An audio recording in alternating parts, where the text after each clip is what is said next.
പലപ്പോഴും ട്രാമയൊക്കെ അനുഭവിച്ച് ഒരു മെൻ്റൽ ട്രാമ റിലേറ്റഡ് ആയിട്ടുള്ള ഇവൻറ്റ്സ് സംഭവിച്ചതിന് ശേഷം ജീവിതത്തിൽ മുന്നോട്ട് പോകുമ്പോൾ ആ ട്രാമയുടെ റീ എക്സ്പീരിയൻസ് അല്ലെങ്കിൽ ട്രാമയുടെ ഫ്ലാഷ് ബാക്ക് എന്ന് പറയുന്നത് നമ്മുടെ മനസ്സിൽ വീണ്ടും ആ ട്രാമ ഓർമ്മിപ്പിക്കുന്ന അല്ലെങ്കിൽ ട്രോമാറ്റിക് സമയത്തിൻ്റെ മെമ്മറികളും കാര്യങ്ങളൊക്കെ ഒരു ഫ്ലാഷ് ബാക്ക് പോലെ നമ്മുടെ മനസ്സിൽ വന്നു പോകും.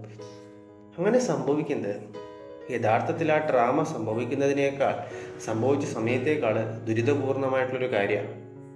ഇതിനുള്ള കാരണം എന്താണെന്ന് വെച്ച് കഴിഞ്ഞാൽ, ട്രാമ സംഭവിച്ച കാര്യത്തിന് ഒരു തുടക്കം ഉണ്ടായിരുന്നു, അവസാനം ഉണ്ടായിരുന്നു. ആ ട്രാമ തുടങ്ങിയ ഒരു നിമിഷം ഉണ്ടായിരുന്നു, അവസാനിച്ചൊരു നിമിഷം ഉണ്ടായിരുന്നു. അതിനുശേഷം ആ ട്രാമ നിന്നു. പക്ഷേ അതിനുശേഷം നിങ്ങളുടെ മനസ്സിലേക്ക് വീണ്ടും വീണ്ടും ഇങ്ങനെ ഫ്ലാഷ് ബാക്കായി വരുന്നത്, അതിന് നിൽക്കലില്ലാതെ മുന്നോട്ട് പോകുന്നത് വളരെയധികം ദുരിതപൂർണമായിട്ടുള്ളൊരവസ്ഥയാണ്. അത് വളരെയധികം കഷ്ടപ്പാടും വേദനയും അതുപോലെ തന്നെ നിസ്സഹായാവസ്ഥയും ഇറിറ്റേഷനും സ്ട്രെസ്സും ഒക്കെ ആയിരിക്കും അത് അനുഭവിക്കുന്നവർക്ക് നൽകുന്നുണ്ടായിരിക്കുക. അതൊരിക്കലും അവസാനിക്കാതെ ഒരിക്കലും മാഞ്ഞു പോകാത്ത രീതിയിൽ വീണ്ടും വീണ്ടും മനസ്സിലിങ്ങനെ വന്നുകൊണ്ടിരിക്കുകയായിരിക്കും.